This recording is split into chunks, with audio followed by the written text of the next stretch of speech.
is a far worse person than the Joker. Everyone knows that Joker is batshit insane, but the reason why Bear is worse is the fact that he has remorse and guilt, but he keeps on making the worst possible choices knowing that it's wrong. And Bear is one of the #1 examples of an undisciplined person chasing lust over actual love. Because when you're chasing lust, you're also chasing infatuation. Bear never actually loved Nikki. He loved the idea of Nikki. He loved the idea of Nikki liking him back that way.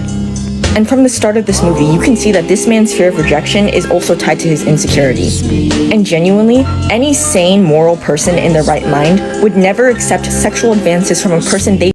I saw somebody after this putting up this picture with somebody else making a 9-hour video on why Bear is worse than the Joker. We are having a conversation in 2025 of somebody being worse than the Joker. Please let us be for real here.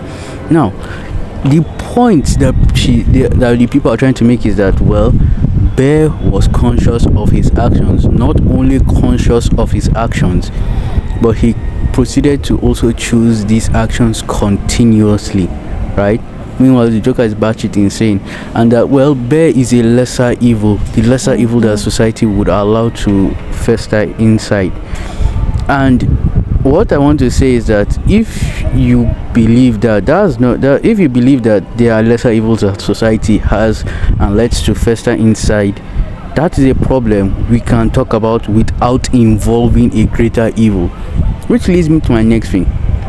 Why do we need a greater evil to talk about a lesser evil? You do not need a greater evil to talk about a lesser evil, because we can all see, like, even though there are people who have very clear comprehension problems on the internet, we can all objectively see, most people can objectively see why and how somebody is evil.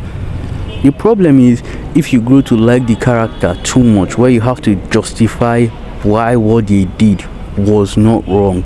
That is this is a separate point. Now, I also want to talk about this in respect to another video I made earlier. Somebody also said that Rudeus from Mushoku Tensei is worse than Mayuri from Bleach. Mayuri, who has killed and dissected and tortured thousands of people over hundreds of years, possibly even entering, if you want to be very hyperbolic, in the hundreds of thousands of people he has done things to. He is objectively better than Rudeus.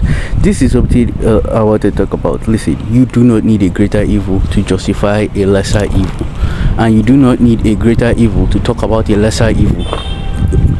Just something being of a lesser evil does not make it any better than the greater evil. They all work in separate ways to destroy the common good. That is the end of that, right? And I've seen it not only on here but in like many pieces of storytelling where they say that, well, we may do terrible things, but at least we are not the true villains here, and meanwhile you've done like 20 crimes the villain hasn't even done yet. You are aiding and abetting the villains. Congratulations on being called the good guys when all you do is exactly what the villains do, but you have a fancy title of being good.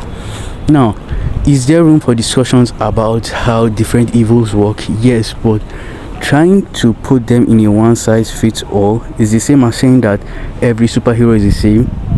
It doesn't work like that. It's like trying to say every good is the same. No, they are not. They can work in different ways and affect people in different ways, and that's the end of that, at least to me.